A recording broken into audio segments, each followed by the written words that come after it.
ನಮಸ್ಕಾರ ಎಲ್ರಿಗೂ. ತುಂಬ ದಿನದಿಂದ ಅನ್ಕೋತಿದ್ದೆ ಈ ಜಾಗಕ್ಕೆ ಹೋಗಬೇಕು ಅಂತ. ಅದ್ರ ಕಾಲ ಕೂಡಿ ಬಂದಿರಲಿಲ್ಲ. ಸಡನ್ನಾಗಿ ಎಲ್ಲ ಪ್ಲ್ಯಾನ್ ಆಯಿತು. ಈಗ ನಾವು ಎಲ್ಲಿಗೆ ಹೋಗ್ತಿದ್ದೀವಿ ಗೊತ್ತಾ? ಎಲ್ರದ್ದು ಮನಸ್ಸಲ್ಲಿರೋಂಥ ಒಂದು ಆಸೆ ಇದು. ಆಸೆ ಕನಸು ಈ ಜಾಗ ಹೋಗಲೇಬೇಕು ಲೈಫಲ್ಲಿ ಒನ್ ಟೈಮ್ ಆದರೂ ಅಂತ. ಅದು ಬೇರೆ ಯಾವುದೂ ಅಲ್ಲ, ಮಂತ್ರಾಲಯಕ್ಕೆ ಹೋಗ್ತಾಯಿದ್ದೀವಿ. ಇಲ್ಲಿಂದ ನಾವು ಹೊರಟದ್ದೇ ರಾತ್ರಿ 8 ಗಂಟೆಗೆ.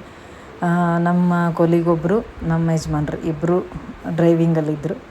ಸೊ ಹೊರಟದ್ದು ಲೇಟ್ ಆಯಿತು. ಶಿಫ್ಟಿಂಗ್ ಇತ್ತಲ್ವ ಡ್ರೈವಿಂಗ್, ಹಾಗಾದ್ರೆ ನಮಗೇನು ಪ್ರಾಬ್ಲಮ್ ಇರಲಿಲ್ಲ. ಟ್ರಾವೆಲ್ ಚೆನ್ನಾಗೇ ಆಯಿತು. ಸುಮಾರು ದೂರ ನಿದ್ದೆ ಇರಲಿಲ್ಲ. ಮಗ ಒಂದು ನಿದ್ದೆ ಮಾಡ್ತಿದ್ದೆ, ನಮ್ಗೆ ಯಾರಿಗೂ ನಿದ್ದೆ ಇರಲಿಲ್ಲ. ಮಧ್ಯದಲ್ಲಿ ನಿದ್ದೆ ಜೋಮ್ ಬಂತು ಅಂತ ಒಂದು ಕಡೆ ನಿಂತ್ಕೊಂಡು ಟೀ ಕುಡಿದ್ವಿ. ಟೀ ಕುಡ್ದಾಗ ನನ್ನ ಮಗನಿಗೆ ಜೋರು ನಿದ್ದೆ ಇತ್ತು. ಆಲ್ಮೋಸ್ಟ್ ನಮಗೂ ಇತ್ತು, ಬಟ್ ಅವರು ಡ್ರೈವರ್ಗಳನ್ನ ಮಾತಾಡಿಸ್ಲೇಬೇಕಲ್ಲ, ಇಲ್ಲಾಂದ್ರೆ ಅವ್ರಿಗೆ ನಿದ್ದೆ ಜೋಮ್ ಬಂದುಬಿಡುತ್ತೆ. ಮತ್ತು ರೋಡಂತೂ ಕೇಳಬಾರ್ದು. ಒಂದು ಕಡೆಯಿಂದ ಸುಮಾರು ನಾವು ಬೆಂಗಳೂರು ಕ್ರಾಸ್ ಮಾಡಿ ತುಂಬ ದೂರ ಹೋಗಿದ್ವಿ. ಆಮೇಲೆ ಚೆನ್ನಾಗಿರೋ ರೋಡ್ ಸಿಕ್ಕಿರೋದು. ಬಳ್ಳಾರಿದಂತೂ ರೋಡ್ ಚೆನ್ನಾಗಿದೆ, ಬಟ್ ಅಲ್ಲಿ ರೋಡ್ ಕನ್ಸ್ಟ್ರಕ್ಷನ್ಸ್ ಎಲ್ಲ ನಡೀತಾ ಇತ್ತು.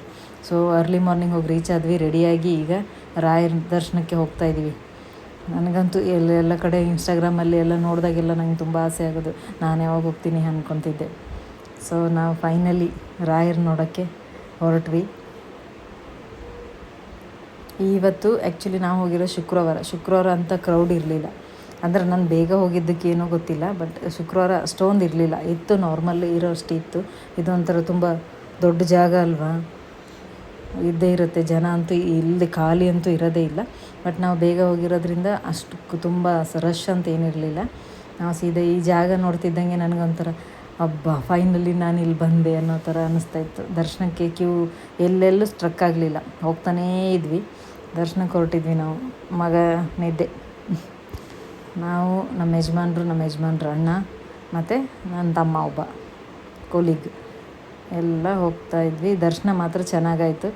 ಯಾಕಂದರೆ ಜನ ಜಾಸ್ತಿ ಇರಲಿಲ್ವಲ್ಲ, ಒಳ್ಳೆ ದರ್ಶನವೇ ಆಯಿತು ನೀಟಾಗಿ. ಬಂದು ಹೊರಗಡೆ ಸ್ವಲ್ಪ ಹೊತ್ತು ಕೂತ್ಕೊಂಡ್ಮೇಲೆ ಹೊರಗಡೆ ಬಂದು ನೋಡ್ತೀವಿ, ಆಗಲೇ ತುಂಬ್ಕೊಂಬಿಟ್ಟಿದ್ದಾರೆ. ನಾವು ಬೇಗ ಹೋಗಿದ್ವಲ್ವ, ಹಾಗಾಗಿ ನಮ್ಗೆ ಅನಿಸ್ಲಿಲ್ಲ.